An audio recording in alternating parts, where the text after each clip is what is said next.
Hi అండి, అందరికీ నమస్కారం. Welcome to our channel. This is Vikram from learner zone. ఈరోజు మనం 8th క్లాస్ తెలుగులో లాస్ట్ లెసన్ అయినటువంటి మాట్లాడే నాగలి నేర్చుకుంటున్నామండి. ఎస్జిటి మిత్రులకు ఇక్కడితోటి చాలు. మనము మ్యాక్సిమం 80% కాదు, ఇక 99% తెలుగులో అది లింకేజ్ టాపిక్స్ 9th 10th చదివి అంత ఆగమాగం కాకండి, ఇక్కడనే ఎండ్ చేసి పడేయండి. ఓకే, మళ్ళీ ఎస్ఏ మిత్రులు మాత్రం మీరు 9th అండ్ 10th వరకు వెళ్ళండి. ఓకే, ఇది మా యొక్క సూచన. మీరు పాటిస్తే పాటియండి, లేకపోతే మీ ఇష్టం. ఓకే, కొత్తగా చూస్తున్నటువంటి మిత్రులు ఎవరైతే ఉన్నారో వాళ్ళు 100% ఖచ్చితంగా సబ్స్క్రైబ్ చేసుకోగలరు. అట్లాగే లైక్ చేయండి, అట్లాగే షేర్ చేయండి. మనకు రేపు రాయబోయేటువంటి డిఎస్సి కానివ్వండి, ఇంకా ఇతర ఏ ఎగ్జామ్స్ కానీ మీరు ఏ ఎగ్జామ్స్ రాసినా కానీ మనకు కరెంట్ అఫైర్స్ అలాగే జీకే, స్టాటిక్ జీకే అనేది 100% అడుగుతున్నారు. వాటికి సంబంధించి మేము రోజు న్యూస్ పేపర్స్ వేస్తున్నాము.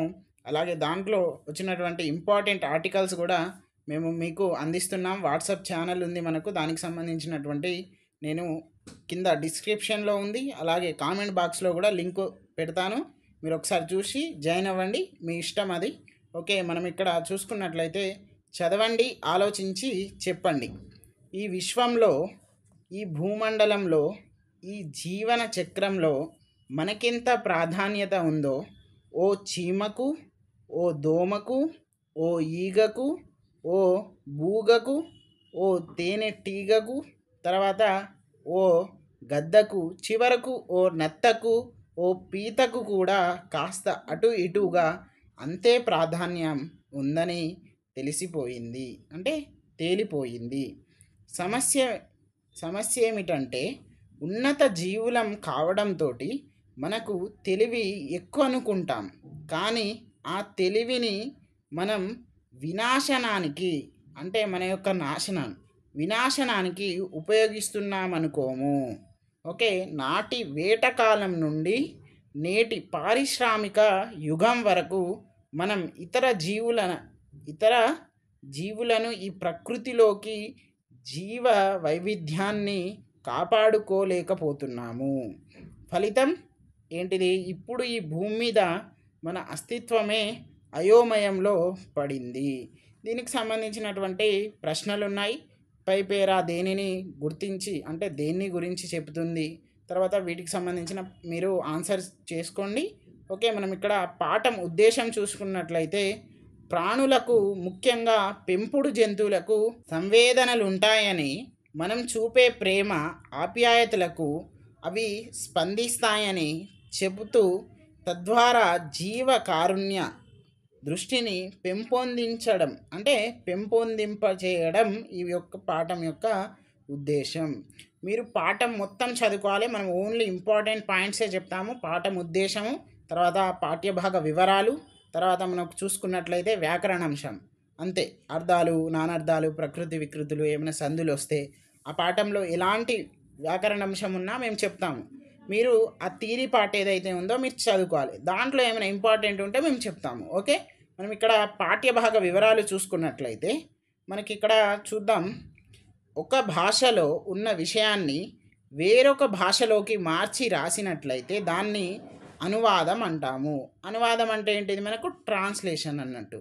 అంటే ఇప్పుడు మనకు తెలుగులో ఉన్నదాన్ని మనం ఇంగ్లీష్లో మాట్లాడితే ఏమంటారు? ఇప్పుడు మా ఫ్రెండ్ తెలుగు రాదు, నాకు ఏంటిది తెలుగు వస్తుంది, ఆయనకు ఇంగ్లీష్ వస్తుంది, నాకు ఏంటిది ఇంగ్లీష్ రాదు. మేము ఏం చేయాలి? వేరే వాళ్ళకి అర్థం కావాలంటే వానికి తెలుగు వస్తుంది వేరేటోనికి, కాబట్టి మా ఫ్రెండ్కి ఏమొస్తుంది? ఇంగ్లీషే వస్తుంది కదా.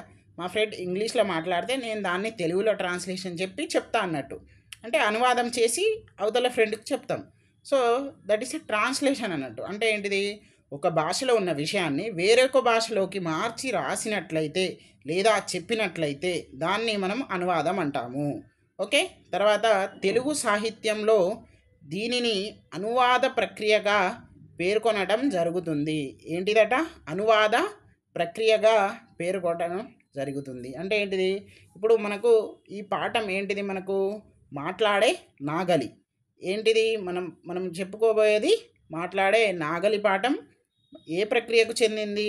అనువాద ప్రక్రియకు చెందింది. ఓకే, నెక్స్ట్ ఇక్కడ చూసినట్లయితే సాహిత్య అకాడమీ వారు ముద్రించిన భారతీయ సాహిత్యం సమకాలీన కథానికలు అనే గ్రంథంలోని మలయాళ భాషలోని అనువాద కథ ప్రస్తుత పాఠ్యాంశం. అంటే యాక్చువల్లీ ఒరిజినల్ ఎక్కడట అంటే మలయాళం. మరి దీన్ని తెలుగులో రాసినటువంటి వారెవరు, మలయాళంలో రాసినటువంటి వారెవరో చూద్దాం. మలయాళ భాషలో పొన్కున్నం వర్కేయ్ రాసిన కథను తెలుగులోకి ఎన్ వేణుగోపాలరావు అనువాదం చేశాడు. ఓకే, మనకి ఇక్కడ కన్ఫ్యూజన్ అనేది పెట్టడం జరుగుతుంది టెట్ ఎగ్జామ్ కానివ్వండి, డిఎస్సిలలో. అంటే మనకి ఇక్కడ చూడండి, మీరు క్లియర్గా ఇక్కడ ఇచ్చారు మనకు మాట్లాడే నాగలి లెసన్, అట్లాగే మలయాళం మూలం పొన్కున్నం వర్కే అనేటువంటి వాళ్ళు రాశారు.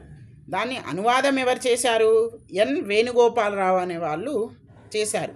బట్ మనకు ఇక్కడ ఇచ్చినటువంటి కవి పరిచయం అంటే రచయిత పరిచయం ఎవరిది? ఒరిజినల్ ఏదైతే ఉందో మలయాళం భాషలో ఆ రచయిత పరిచయమే ఇచ్చారు. పొన్కున్నం వర్కేయ్ మలయాళ అభ్యుదయ రచయితలలో ప్రముఖుడు. వర్కేయ్ బాల్యం పొన్కున్నంలో గడిచింది.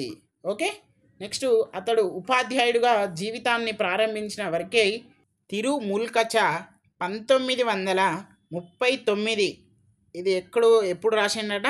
1939 అనే కథానిక సంకలనంతో రచయితగా పరిచయం అయ్యాడు. 24 కథానిక సంపుటలు, తర్వాత మనకు 16 నాటకాలు, 2 కవితా సంపుటులు, 1 వ్యాస సంకలనం, ఆత్మకథ మొదలైనవి ఇతని కలం నుండి వెలువడ్డాయి. ఓకే, మనం మ్యాక్సిమం మనకు దీంట్లో నుండి మనం గుర్తుపెట్టుకోవాల్సింది ఏంటిదంటే, ఒకటి అనువాద కథ, తర్వాత మలయాళంలో ఎవరు రాశారు, తెలుగులో ఎవరు రాశారు. ఓకే, తర్వాత మనము అనువాద ప్రక్రియ గుర్తుపెట్టుకోవాలి, మలయాళంలో ఎవరు రాశారు, తెలుగులో ఎవరు రాశారు. ఇవి 3 పాయింట్స్. తర్వాత చూసుకున్నట్లయితే ఇవి ఇనాఫిక, ఇంకేం అంతగా ప్రభావితం చేసేటువంటివి అయితే లేవు. చూద్దాం ఎట్లా వస్తుంది అనేది పేపర్, కానీ మీరైతే మొత్తం చదువుకుంటే బెటర్. ఓకే, ఎస్ఏ మిత్రులు మాత్రం చాలా డెప్త్గా పోతే బాగుంటుంది అనేటువంటిది మా అభిప్రాయం. ఓకే, మనం ఇక్కడ చూద్దాం. మానవ సంబంధాలు, మనిషికి ప్రకృతితో ఉన్న అనుబంధం వర్కే రచనలోని ప్రధానాంశాలు. ఈయన గొప్ప మానవతావాది. అంటే ఏంటిది?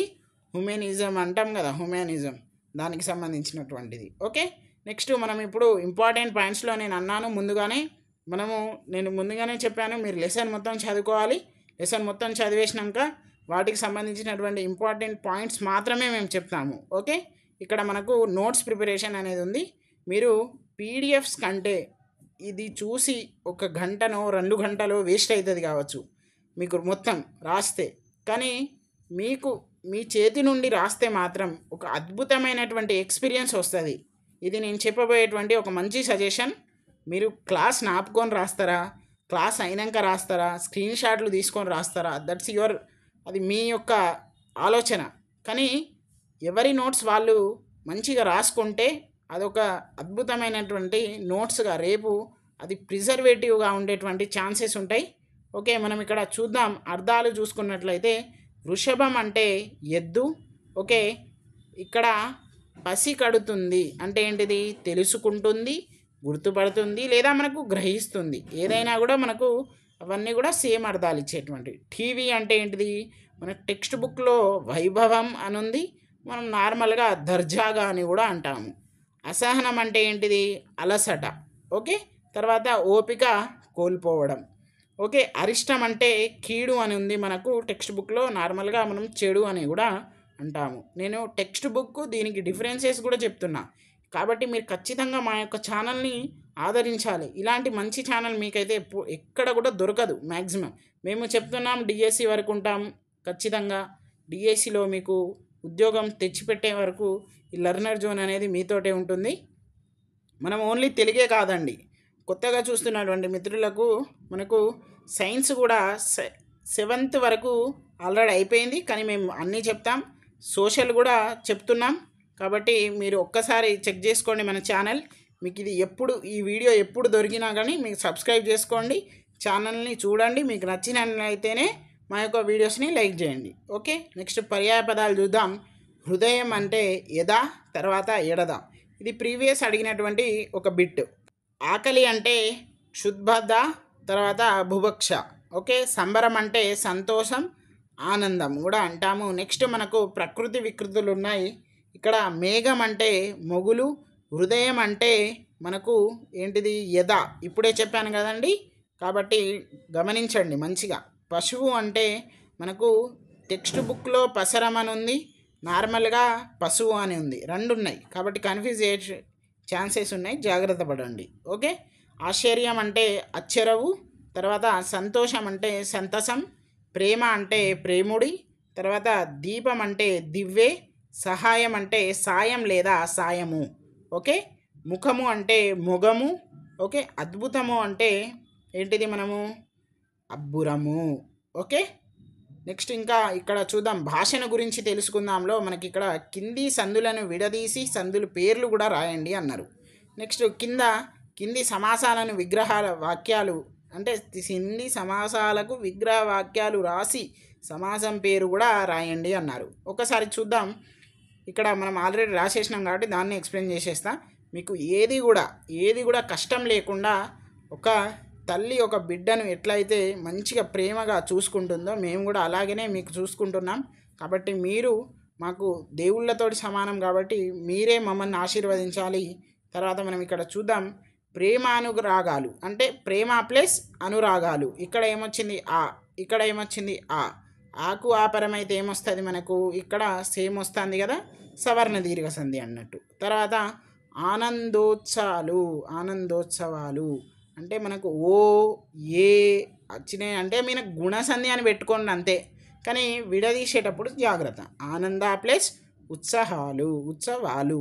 ఓకే, ఉత్సాహాలు. తర్వాత ఇంకెవరు, ఇంకా ప్లస్ ఎవరు ఇక్కడ ఎట్లా మనకు ఇక్కడ 0 వచ్చింది కదా, మీరు 0ని గుర్తుపెట్టుకోండి. అంటే నేను కోడ్ అది ఖచ్చితంగా అట్లనే వస్తుందా అని అంటే రాకపోవచ్చు, బట్ 90% ఆఫ్ ఆ 0లే వస్తాయి అన్నట్టు, జాగ్రత్త. ఇది అత్వసంధి. తర్వాత ఎక్కడైనా అంటే ఎక్కడ ప్లస్ అయినా, ప్లస్ ఇక్కడ ఏంటిది మనకు అత్వసంధి ఇచ్చారు. తర్వాత ఏమున్నది, ఏమి ఈ ప్లస్ ఉన్నది ఏంటిది ఇత్వసంధి. ఓకే, చేతులు అంటే ఏంటిది ఉత్వసంధి. ఇక్కడ ఏమొచ్చింది ఓకే, పైకి ప్లస్ ఏంటిది ఇత్వసంధి. ఇవన్నీ కూడా మనకు ఈజీ ట్రిక్స్ కూడా ఉన్నాయి, అన్నీ నేను చెప్పాను. ఇత్వసంధి కానీ ఉత్వసంధి కానీ అత్వసంధి కానీ సవర్ణ దీర్ఘ సంధి కానీ మీరు వీడియోస్ చూడాలి, చూస్తేనే దొరుకుతాయి అవి. ఓకే, నెక్స్ట్ మరెక్కడ, మరి ప్లస్ ఎక్కడ, ఇది ఇత్వసంధి. ఓకే, మళ్ళీ చూద్దాం, ఇక్కడ మనము ఏంటిది ఇంకా కొన్ని ఉన్నాయి. సారమంతా, సారము ప్లస్ అంతా ఉత్వసంధి. ఆలస్యమైంది, ఆలస్యము ఇక్కడ అంటే ఏంది ఉత్వసంధి. నెక్స్ట్ దుర్భరమైన ఏంటిది దుర్భరము ప్లస్ అయినా ఉత్వసంధి. రామేశ్వరము నేను అన్నా కదా, కానివ్వండి ఇట్లా లేకపోతే ఏంటిది మనకు చెప్పిన కదా ఇట్లా. ఓకే, ఇట్లా వస్తాయి కదా, అవన్నీ కూడా గుణసంధికి సంబంధించినవి. రామ ప్లస్ ఈశ్వరం గుణసంధికి సంబంధించింది. ఓకే, మళ్ళీ ఇక్కడ సమాసాలు ఉన్నాయి. కీళ్ళ యొక్క నొప్పులు అంటే షష్ఠీ తత్పురుష సమాసం. నేను పూర్తిగా రాయలేదు, మీరు రాసుకోండి. తల్లి కూతుళ్ళు, తల్లిను కూతుళ్ళును అంటే ఇద్దరు కూడా సమానమే కదా. ద్వంద్వ. దయాహృదయం, దయతో కూడిన హృదయంతో ఏంటిది చేన్ తోడన్ తోన్ ఏంటిది తృతీయ విభక్తి అంటే తృతీయ తత్పురుష సమాసం. భూమి శిస్తు, భూమి యొక్క శిస్తు అంటే ఏంటిది షష్ఠి. మ్యాక్సిమం షష్ఠి తృతీయ అడుగుతారు, మీరేం భయపడకండి. అలాగే ద్వంద్వ ద్విగు ఈజీగా గుర్తుపెట్టుకోవచ్చు. ఇక్కడ ద్వంద్వ ఇది సమానం కాబట్టి 2 వస్తుంది. ద్విగు అంటే మనం 7 కొండలు ఎక్కి దిగుతాం కదా మెట్లు, అట్లా నేను కోడ్స్ ఉన్నాయి, మీరు వెళ్తేనే మీకు అర్థమవుతుంది. ఓకే, కొత్తగా చూస్తున్న మిత్రులకి, మనకు రెగ్యులర్గా చూస్తున్న వాళ్ళకి ఏమంత అవసరం లేదు, వాళ్ళు ఈజీగా స్కోర్ చేసి పడేయచ్చు. ఓకే, రాత్రింబవళ్ళు అంటే ఏంటిది రాత్రియు పగలును ఏంటిది ద్వంద్వ. నెక్స్ట్ 10 సంవత్సరాలు, 10 సంఖ్య గల సంవత్సరాలు. ద్విగు, 4 దిక్కులు నలుదిక్కులు అంటే 4 సంఖ్య గల దిక్కులు. ఇది మీరు ఒక్కసారి చూసుకోండి, ఎందుకంటే ఇది 4 దిక్కులు కావచ్చు, నలుదిక్కులు అంటే ఏంటిదో కూడా చూడండి. ఒకసారి చెక్ చేసుకోండి. ఓకే, ఇది మీకు హోంవర్క్. నేను ప్రతి క్లాస్లో కూడా హోంవర్క్ ఇస్తాను. ఇది తప్ప రైటా చెక్ చేసుకోండి. ఓకే, మీకు ఇది మన యొక్క క్లాస్ అండి. మీకు మా యొక్క వాయిస్ కానివ్వండి, మీ ఏ మిస్టేక్స్ అయినా కానీ మాకు కామెంట్ బాక్స్లో తెలియజేయండి. నేను అన్నాను కదండి, మనకు వాట్సాప్లో మీరు ఖచ్చితంగా జాయిన్ అవ్వండి. జాయిన్ అయితే ఏముండదు దాంట్లో, మనకి ఏముంటుంది, పేపర్ క్లిప్స్ ఉంటాయి, తర్వాత ఏమైనా జీకే వస్తుంది, లేకపోతే ఏమైనా ఇన్ఫర్మేషన్స్ వస్తాయి, క్విక్ ఇన్ఫర్మేషన్స్ వస్తాయి. కాబట్టి అలాంటి వాట్సాప్ జాయిన్లో మనం అయితే మనకు తెలియని విషయాలు కూడా తెలుస్తాయి. కాబట్టి ఇలాంటి మంచి కంటెంట్ని మీరు ఆదరిస్తారు.